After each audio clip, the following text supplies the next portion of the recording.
અત્યારે સાંજના 6 વાગ્યા છે અને આપણે બહાર બેઠા છીએ. હું બે જો બહાર બેઠા છીએ. શું કહેવાય, બધા મમ્મી તો અમારા કામ છે એટલે ગયા છે. અમે રેશનની વસ્તુ લેવા જવાની હતી એટલે એને ગયા છે ઘઉં ચોખા બધું લેવા. અને મારા ભાઈ આવશે અને શું કહેવાય, નાનો તો રમે છે, તો જે આવશે એ 6:15 આવે છે.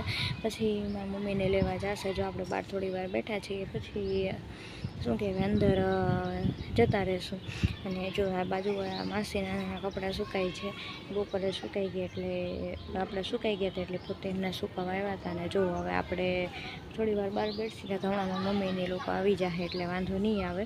તો જો આપણે શું કહેવાય, એલો પાર્સલ નહીં હોય પણ એમાં એ કે બોક્સ ને એવું જોશે. મેં સવારે પાર્સલ મોકલે મારી બેનને, તો પણ હવે કાંઈ વાંધો નહીં. હવે સાંજે મારા માસીનો દીકરો આવશે ને પાછું લેતા આવશે ને વળી આપણે બોક્સમાં પેક કરીને વળી પાછું એને દેવાનું છે. તો કંઈ નહીં હવે. અને શું કહેવાય, હમણાં મારા ભાઈ આવે એટલે એને કહેવાનું છે કે શું કહેવાય, ઓલો ટિકિટ બિકિટનું પૂછી જો. એના ભાઈબંધે એકવાર કરાવેલી હતી દ્વારકા ગયા હતા ત્યારે, તો એને હમણાં આવે એટલે એને પૂછવાનું છે. હવે શું કહે છે આપણે જોઈએ, આવે એટલે એને પૂછી જોઈએ. The next day. હે ગાઈસ, ગુડ મોર્નિંગ, જય શ્રી કૃષ્ણ બધાને. કેમ છો બધા? જય માતાજી. તો આયો કે તમે બધા મજા જ હશો. તો સ્વાગત છે તમારું મારા નવા બ્લોગમાં. તો જો આપણે નાહી ધોઈને કમ્પ્લીટ થઈ ગયા છે, આપણે કામે કરી લીધું છે. આપણે મિલુબેનને નવડાવવાના છે અને વાગ્યા છે 10:30-11 જેવું શું છે ને આપણે નવરા થઈ ગયા છે. હમણાં થોડાક વહેલા હાર નવરા થઈ જાય છે. અને જો મિલુબેન જોવે છે ટીવી, હર્ષભાઈ ગયા છે બહારમાં, મમ્મી એઝ યુઝ્યુઅલ એનું કામ કરે છે પોતાને બધું. અને આપણે જો નવરા થઈને બેઠી ગયા છીએ, કપડાં બપડાં ધોઈ નાખ્યા છે, મશીનમાં ધોવાના હોય એટલે એમાં એની કંઈ ચિંતા હોય નહીં.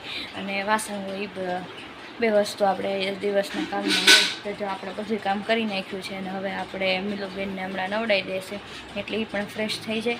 અને પછી આપણે થોડી વાર બેઠશે, આરામ કરશે ને પછી શું કહેવાય, આપણે રસોઈનું શું છે શું નહીં એ હમણાં મમ્મીને પૂછી જોઈએ. તો કન્ટિન્યુ બ્લોગમાં રહેજો.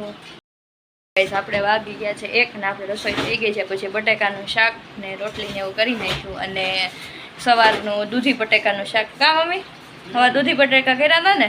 યસ.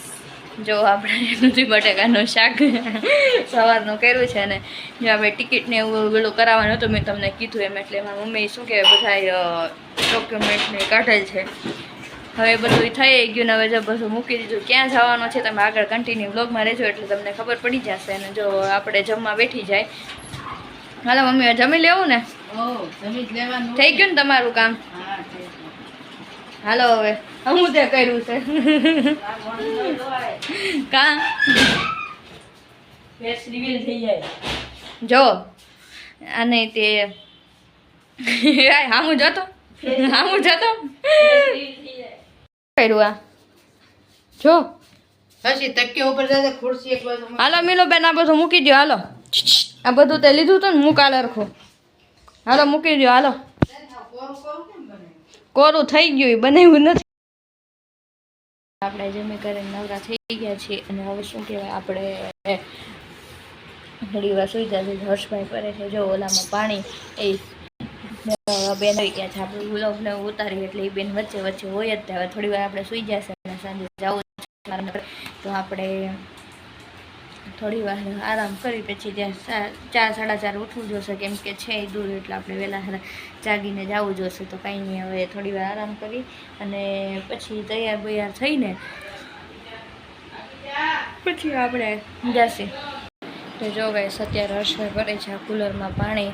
અને બસ હવે આપણે થોડી વાર સૂઈ જાય અને બસ આની સાથે અમારો બ્લોગનો એન્ડ કરીશું. કેવો લાગે અમારો બ્લોગ? લાઈક, કમેન્ટ, શેર કરી દેજો અને સબસ્ક્રાઈબ કરવાનું ભૂલતા નહીં. તો મળીએ નવા બ્લોગ સાથે. ક્યાં લઈ કે ત્યાં સુધી બધાને બાય બાય, જય શ્રી કૃષ્ણ.